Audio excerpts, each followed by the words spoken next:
mua mos ma beja dhe mos më trego gishtin ashtu, dakord? Se nuk takon, sepse nuk e folur si deputet, nuk e folur si deputet, nuk e folur si deputet, ka thënë fjalët më të ulta.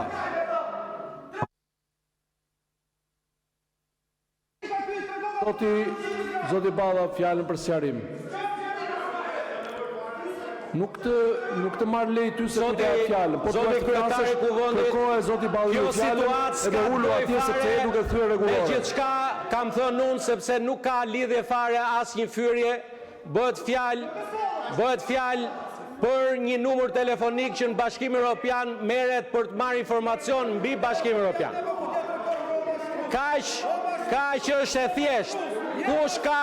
Kush ka nevojë të marrë informacion mbi Bashkimin Evropian ka një numër Green Line ku ti mund marrësh informacion për vendimarrjen e Bashkimit Evropian. Sa i përket keq informimit, nëse kolegja Vokshi ndihet e fyer, unë i kërkoj ndjes. Por nuk ka asnjë isha duke folur për reformën në Bashkimin Evropian. Ja ku e keni numrin me 0900 të Bashkimit Evropian, ku çdo qytetar i Bashkimit Evropian merr informacion për vendimarrjen në Bashkimin Evropian. Kush do që ta përdori këtë situatë për të nxitur protestat, për të frymëzuar dështimin e protestave, le ta marri. Zoja Vokshi, nëse ndihesh e fyer nga fjala ime, edhe një herë ndjes.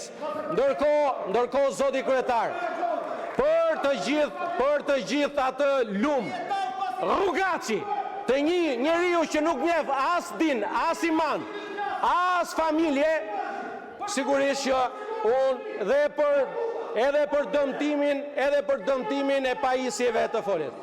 Zoti kryetari i kuvendit në këto kushte, si kryetari i grupit parlamentar, kërkoi ndërprerjen e seancës deri kur të rikthehet normaliteti në sallë. Ndjes nëse dihet dikush i fyer. Faleminderit.